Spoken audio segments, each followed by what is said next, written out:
네, 안녕하십니까. 지난번에 11월 9일 날 언주중학교 학부모 특강이 있었습니다.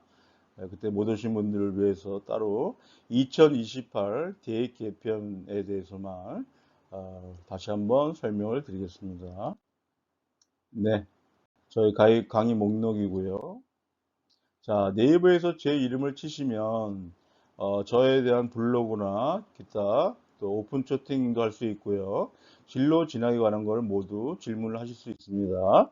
여기 이 특자맘은 진로 진학 상담 교사들이 만든 공익 카페로서 유일한 카페입니다. 그래서 매일 한 20개 이상의 진로 진학에 대한 대입 고입에 대한 모든 게 올라가니까 어머니들 많이 활용해 하시고요. 지금은 많이 활용하고 계십니다. 자, 고교학점제 2021년에 발표하면서 어떤 과목 대학생처럼 과목을 이수하면 졸업을 해주겠다 이렇게 해서 발표됐고요. 192학점을 이수하면 졸업하는 걸로 되어 있습니다. 그래서 내용이 너무 좋았죠. 고교학점제 도입 취지가. 이건 학생들이 참여형 자기가 선택한 과목을 듣는다는 것은 대단히 바람직한 내용이고요. 또 어떤 획일한 교육적으로 획일한 교육 과정이 아니라 자기가 자기주도적으로 자기가 학습할 수 있는 그런 고교학점제입니다. 고교학점제를 뭐 2020년에 딱 시작한다는 게 아닙니다. 지금 특성화고나 마이스 고등학교 같은 데서는 고교학점제가 실행이 되고 있고요. 그리고 2024년도에는 지금 1학년, 2학년까지 그리고 2025학년은 이제 전학년 시작이 된다 그 말씀드립니다. 그래서 원래 발표한 거는 이렇게 고2, 고3은 성취도 평가를 하고 그다음에 고1만 상대 평가하겠다 이렇게 나왔습니다. 그런데 이게 언제 바뀌었죠? 10월 10일 날 교육부에서 대학 입학 제도 개편 시안을 발표하면서 이 내용이 완전히 바뀌었습니다. 교육부 내용을 먼저 설명을 드리겠습니다. 미래 인재 양성으로 입시 현실을 예측 가능하도록 하겠다. 그래서 수능 과목은 통합적으로 통합, 융합적 교육을 유도하고 고교 내신은 내신 평가를 강화하겠다 이렇게 발표됐고요. 예전에는 이렇게 과목 선택에 유불리가 있었죠. 어느 과목의 선택에 따라서. 그렇지만 유불리를 없애겠다. 그거 발표해서 통합형, 공통 이렇게 발표를 이제 했습니다.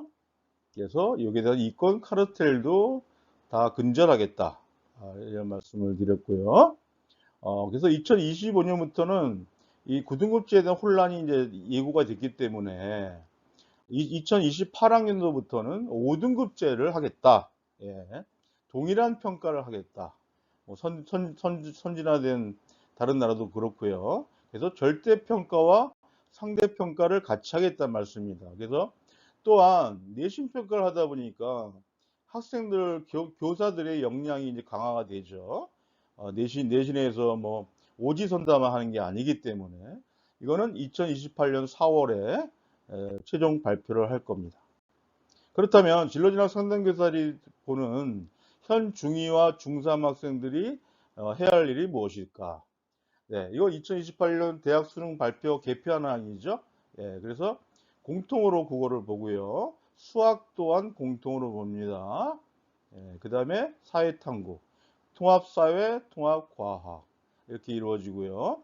그 다음에 여기서 미적분 투 기하는 신설을 검토해 보겠다 이렇게 얘기가 됐습니다. 그래서 이거는 중3의 현행 제도고요. 이건 중1, 2의 현행 제도입니다. 2020 교정부터 이렇게 간다는 공통으로 간다는 말씀. 자, 대입 개편의 변화를 보면서 저희들이 이제 생각해 보면 첫 번째 수능이 선택에서 공통으로 변화가 됐다는 거고요. 탐구 수업이 파행적으로 진행될 가능성이 있죠, 당연히. 에, 통합사회, 통합과학은 여기 중학교 과정부터 배우기 시작해서 고1 때 끝나기 때문에 각 학교마다 이것을 어떻게 이제 할 것인지는 상황을 봐야 될 것 같습니다. 다음, 내신 개편 전과목 절대 상대평가 5등급. 그래서 전반적으로 보면요. 3학년은 좀 불리하다. 중2는 오히려 좀 괜찮은 것 같다. 이렇게 돼 있고요. 수능과 내신 둘 다 중요성이 있다. 수시파, 정시파 이런 건 없습니다. 예. 공통 과목만 응시, 선택 과목 요분리가 없어질 것이다. 그래서 전반적으로 학습은 이제 줄어듭니다. 과목이 줄었으니까. 다음 수능의 영향력이 절대 줄지 않을 것이다. 예. 내신 5등급에서 이제 학종 같은 전형도 확대가 되지 않을까. 또 하나, 대학의 자율합니다. 수능 최저와 면접, 이게 이제 대학 본고사 보활은 아니고요. 기존에 있는 걸 가지고 이걸 어떻게 대학이 카드를 움직일까, 그거는 지켜봐야 될 것 같고요. 고교 선택 이슈가 중요하고요. 이때는 2028부터는 의대 지역 인재 해당 거주가 6년입니다. 6년. 이걸 충족해야 된다는 점.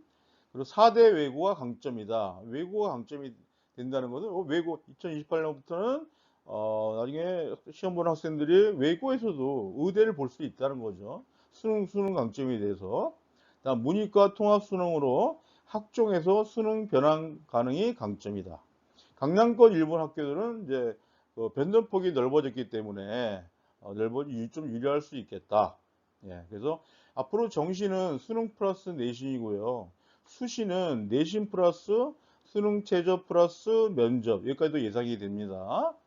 다음 심화 수학 도입 가능성은 좀 낮아 보이고요. 예. 다음에 국어 기존 과목에서 전 과목 다 시험을 본다는 말씀. 수학 공통으로 본다. 예, 문과생은 변화가 없습니다. 대수는 뭐 기존의 수 1이고요. 미적분은 뭐 기존의 수 2입니다. 단지 여기 이제 미적분과 기하가 신설된다면 아무래도 이과생들이 부담이 좀 있을 것이다. 이 말씀 드리고, 다음 수능의 영향력이 커진다. 내신 5등급제와 수능 9등급제 미스매치로 수능 과목에서 어떤 재수를 경영하는 학생들이 많을 것이다. 다음에 영어는 변화가 없고요. 이 탐구역인데요. 이건 1학년 과정에 다 배우는 겁니다. 통합사회, 통합과학이. 그렇기 때문에 여러분들이 중학교 때 한 70%가 나오게 되어 있거든요. 중학교 때 다 마무리를 하시고 올라가셔야 될 것 같은 생각이 듭니다.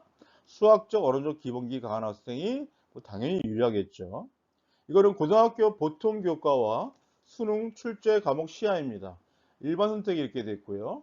그다음에 한국사 이렇게 되어 있고요. 독일 이렇게 되어 있습니다. 자, 이거는 2022 개정 교육과정의 중2부터 이렇게 공통수학, 공통영어 이렇게 들어간다는 말씀.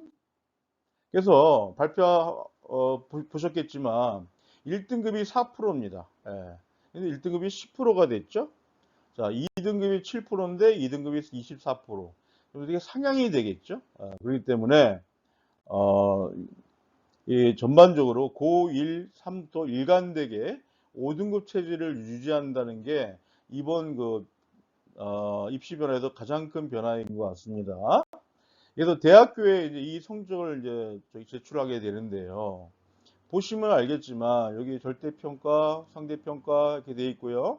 뭐가 없죠? 표준 편차가 안 보입니다. 표준 편차가. 이따가 설명을 드리겠습니다. 자, 내신 개편에 대해서 전 과목이 절대평가, 상대평가를 이제 병기하게 되어 있습니다. 1등급이 이렇게 늘어납니다. 예, 이렇게 늘어나고요. 2등급이 늘어가면 1, 2등급이 한 34% 됩니다. 34%. 기존 2등급이 하나씩 오른다고 생각하시면 되고요. 절대평가가 의미가 없고 대학에서는 상대평가를 보지 않을까. 대학별로 학생부 성적, 서류, 수능 성적, 심층 명적 이걸 이제 혼합해서 대학에서 평가를 할 것 같고요. 대학별 전형이 이제 확대되는데 그게 이제 논술 들어가고요. 수능 최저, 내신 면접까지 들어갈 것이라는 말씀을 드리고요. 아까 앞서서 말씀드린 표준 편차가 표시 안 했다는 거는 대학에서 평가할 때 표준 편차가 없다는 거는요. 특목고 인식이 불가합니다. 그렇기 때문에 일반고 학생들이 비교과가 높다면 고평가 받을 수 있다 말씀드리고요. 앞으로는 이제 내신에서 오지선다나 이런 것들로 전부 다 서술형으로 학교 내신을 지향한다는 말씀. 그래서 중1 학생이 대입 준비를 할 때 한다면 고교 1학년 첫 단추 1등급 놓치면 정말 심각하게 되겠죠. 1학년 때 통합사회, 과학, 당연히 잘 준비해야 되고요. 이거는 중3 때 여러분들이 고등학교 올라가기 전에 미리 준비를 해야 됩니다. 그리고 중2들은 이제 지역 진영이 6년으로 늘어나기 때문에 혜택이 없습니다. 다음 학생부 교과 전형 시에 수능 최저 기준이 당연히 오르겠죠. 대학에서 면접 서류 강화가 될 거고요. 고등학교 학교장 추천 인원 감소됩니다. 다음에 학생부 종합전형 서류 심사 이런 것들이 여러 가지를 가지고 평가를 할 것 같고요. 세특 관리나 과목 선택은 신중하게 해야 됩니다. 당연히 좋은 거예요. 2학년이 좋은 거는 수험생 인원과 재수생이 없다는 거. 없다는 게 아니라 줄어들겠죠. 제도가 바뀌기 때문에. 자, 반면에 3학년 학생들을 보겠습니다. 지금 3학년 학생들은 내신 관리를 잘하는 학생이 당연히 유리합니다. 가급적 내신으로 대학을 가야 되는 전략을 세워야 되겠고요. 그리고 성실하다면 입결이 높은 전사고 전략도 나쁘지 않습니다. 제도 변경 전에 이제 승부를 보셔야 되고요. 지역 인재는 3년간 해당이 되기 때문에 마지막 해당이 되겠습니다. 지금 중3이 내신이 잘 나오는 고등학교 선택도 또 바람직하고요. 그리고 전 학년들이 학령 인구가 상당히 많습니다. 그렇기 때문에 지금 중3들은 아마 어마어마한 재수 순생을 같이 치열하게 시험을 봐야 할 것입니다. 아마 최고치의 재수생이 나오지 않을까. 현 중3에. 다음에 학생부 교과 전형 경쟁력 확보를 해야 되겠고요. 후회하지 않도록 이번 겨울방학은 중3들은 정말 준비를 철저히 해야 됩니다. 네. 예년과 다릅니다. 지금 중3들은 위와 같은 여러 가지 상황이 있기 때문에 겨울방학 대비를 철저히 하셔라. 다시 한번 말씀드립니다. 입시 변화로 고3 때 한 번에 되도록이면 여러분들은 한 번에 합격을 하셔야 됩니다. 재수생과 같이 경쟁을 해야 되기 때문에 그것도 어마어마한 마지막 재수생들과 경험하기 때문에 여러분들이 경쟁이 치열합니다. 그렇기 때문에 내신을 관리를 잘하고 평소에 그 중학교 때 선배들과 다르게 이번 중3들은 겨울방학을 아주 세밀하게 계획을 잘 세우셔서 자기가 모자라는 점 그리고 과목들을 공부하시고 특히 통합사회, 통합과학은 난 중3 때 끝내겠다 이런 마음을 가지고 대비를 하시는 게 가장 좋을 것 같습니다. 예, 작년에도 보면 자사고 외국 경쟁률이 많이 올랐죠. 지금도 제가 이제 상담을 많이 들어오는데 지금도 올해도 아마 경쟁률이 치열할 것입니다. 강남관계 같은 경우에는 자사고 중에 휘문과 그리고 중동고등학교가 1.73대 1이었습니다. 1.73대. 올해는 더 올라갈 것으로 예상이 됩니다. 자사고나 특목고 준비하는 학생들은 자기소개서를 아주 잘 준비를 해야 됩니다. 제 유튜브에 자기소개서에 관한 거는 많이 있기 때문에 오늘은 대입 개편에 대해서만 말씀을 드리겠습니다. 네, 다음에 뵙겠습니다. 감사합니다.